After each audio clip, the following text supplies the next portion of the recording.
Hello guys, episode 78. Today I want to talk about before Zwift. You know, before we had this lovely tool of going online, racing with us, power meters and all this, what did we train on before? And that's such an odd question, but for new cyclists coming in now, it's a really valid one. Zwift isn't the cheapest thing. You know, buying carbon bikes is expensive, big turbo trainers, direct drive, it's not cheap. So is there alternatives? And yes, there is. I trained for a long time indoor without Zwift before.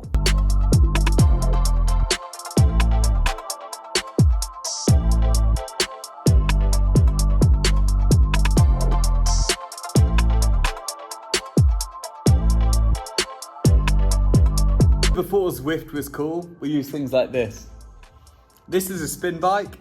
Luckily enough, this is one like top of the range model, so it's got a power meter on stuff like this.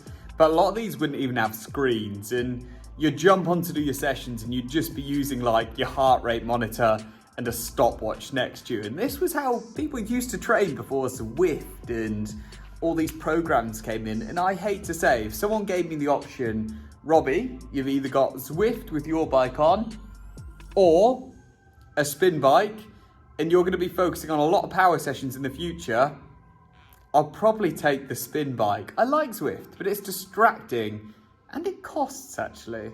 Yeah, and you kind of feel like you're giving loads on Zwift and you're ruining your bike doing it. Does that make sense? Like, you're ruining your bike and you're not even losing the house.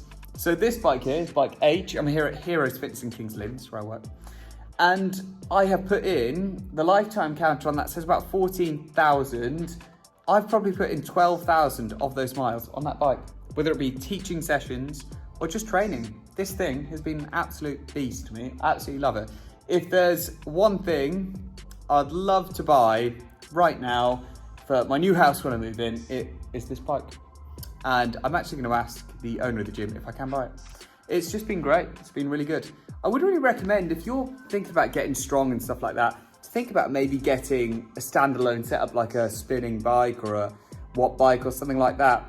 You can still use the profiles. Like, even before when Neil was coaching me, I was doing all my training on this. Yeah, I was just using a heart rate monitor. Luckily enough, that one's got a power meter, which helped. But yeah, I was just using like mainly the heart rate monitor and a stopwatch to make it work. It's that simple. You know, training doesn't have to be Zwift and, you know, all these special programs. It can just be as basic as jumping on a small spin bike like that and just going for it. You know, even before I met Neil, I spent 4 years, like, I can honestly say the majority of strength of my legs doesn't come from being out on the road, it comes from this. And yeah, a lot of fond memories with it as well. So if you are thinking about going into like some really professional training, I'd invest in something like that, or invest in getting on Zwift.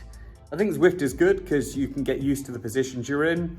When spin bikes like this, there's minimal ways to adjust it for you. Obviously you've got saddle height, you know, handlebars, stuff like that, but stuff like crank size is very difficult to adjust. I'm still gonna come in and do sessions on this. Now the gyms are open again, I'll have the opportunity to, but I can honestly say this thing is one of my favorite bikes ever, and it's never left this room.